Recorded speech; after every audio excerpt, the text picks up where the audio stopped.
Go right to Jonathan Lemire. The president, I guess, is posting this morning, up early. Not that early for him. Yeah, well, while we were talking about Iran with the congressman, the president weighed in with an update on Truth Social.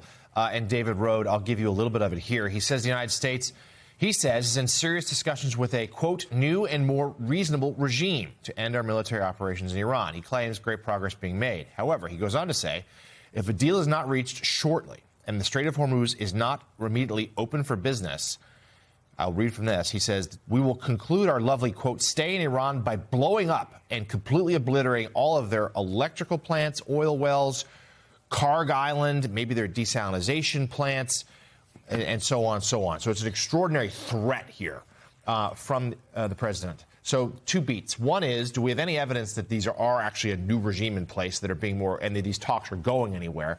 And secondly, talk to us about what it would mean if the president follows through on these threats, which some have already said these feel like war crimes, targeting electrical plants, desalination plants. The impact would be immense for Iran and the region.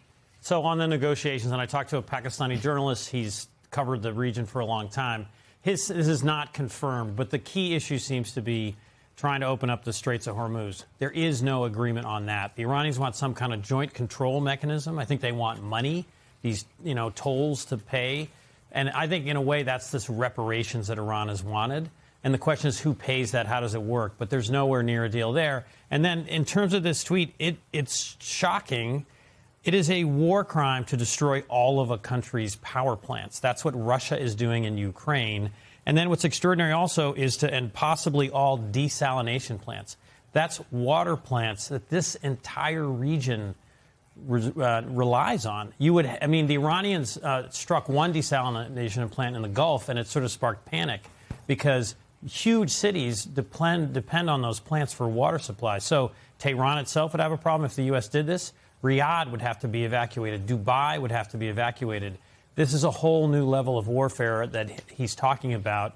And again, they are war crimes. This is the American president saying, we will threaten to do this to you. That can't be said enough. They would be war crimes. Right. And we talked about this last week, Mika, when the president first made this threat, that this would be something that would just completely disrupt that entire region. David just outlined some of it. Also, at that point, Iran's a borderline failed state. It would breed terrorism. It would breed attacks on its neighbors. It would have a refugee crisis. We're still a week away from the deadline that President Trump set, but he's upped the ante right here. This is an extraordinary escalation.